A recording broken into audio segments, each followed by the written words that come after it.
A horse is ready to give its life for its owner. And what about humans? Are they grateful to their Lord? Why did Allah swear by war horses? Who is this oath actually meant to shame? This surah reveals the most terrifying hidden truth about humans, a truth none of us wants to hear. Horses are loyal, humans are ungrateful. Allah Himself made this comparison. Horses race forward, raising clouds of dust. Then suddenly Allah points at humans. Why? These verses are not just history, they are a mirror for us. 1,400 years ago, the Quran described your exact struggle right now in the 21st century. Surah Al-Adiyat is only 11 verses, but in those 11 verses, Allah exposes the deepest war happening inside every single human being, the war between gratitude and greed.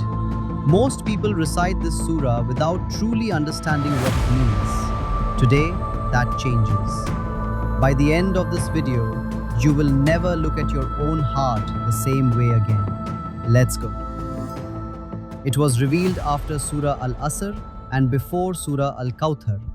According to the current arrangement of the Quran, it is Surah number 100. Before it is Surah Az-Zalzala and after it is Surah Al-Qariyah. This surah was revealed at the beginning of the Makkan period.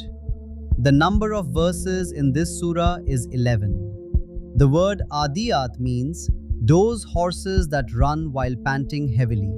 The surah is named after the word Adiyat used in the first verse. Another name of this surah is also found, Surah Al-Faras. Faras means horse. The major themes of this surah are the role of horses on the battlefield, human attraction toward wealth, the depiction of the Day of Judgment, relationship between the beginning and the end of the surah. At the beginning of the surah, Allah the Exalted mentions the horses of the battlefield and their impact. At the end of the surah, He informs that on the day of resurrection, everything about everyone will be fully known to Allah. Therefore, who ran horses in His path seeking His pleasure, and who did so out of greed for wealth and power, who was on Allah's side and who was against Him, everything will be made clear on that day. Relationship with other surahs. The preceding surah is Surah Az-Zalzala, where the recompense for good and evil deeds is mentioned. In Surah Al-Adiyat, human innate characteristics are discussed. From this, it becomes clear that only by coming out of evil traits and following Allah's commands and prohibitions will one receive a magnificent reward. This surah was revealed in the Makkan period. It presents a realistic picture of oppression, injustice, and constant fighting among the desert Arabs of that time. People suffered extreme hardship in social life. Under the cover of night, one tribe would suddenly attack another. Women were taken captive and made into slaves. Looting others' wealth was a daily occurrence. At that time, there was no security for human life. The Quran analyzes this issue in detail and reveals its underlying reason: heedlessness of and disbelief in the hereafter. As a result, people use the strength given by Allah to oppress others and engage in disobedience to Allah. If there were even minimal belief in the hereafter, people could not so easily commit such vile acts. What are the segments of this surah? First, the oath by the charging horses. Those horses that run while panting heavily and attack suddenly at dawn. Allah swears by these horses at the very beginning of the surah. Second, human ingratitude. Allah then declares, "Indeed, man is extremely ungrateful to his Lord, and the reason is stated, his love for wealth is intense." Third, resurrection. All people will certainly be brought back to life, and on that day, everything hidden in their hearts will be exposed. What is the virtue of this surah? Surah Al-Adiyat is included among the Mufassal surahs. Regarding this, the Prophet said, "I have been given superiority over other prophets through the Mufassal surahs." The intense attachment to wealth must be completely removed from life. Otherwise, a servant will drift far away from Allah. The central theme of Surah Al-Adiyat. Despite receiving countless blessings, human beings remain ungrateful. Human beings, like a fierce war horse. Just as a fierce horse runs at tremendous speed on the battlefield, raising clouds of dust and charging relentlessly in the pursuit of worldly wealth, human beings become exactly like such a fierce horse. Human ingratitude. Even after being granted so many blessings, human beings chase the world so intensely that they do not even find time to remember Allah. Intense love for wealth. Human attraction toward wealth is extremely strong. The love he has for wealth, he does not have even a fraction of it for anything else. This trait makes him forget the true goal of life. In the final part of the surah, people are reminded that no matter how deeply they are immersed in the obsession with wealth, one day they must return to Allah. On that day, they will forget all this wealth and property.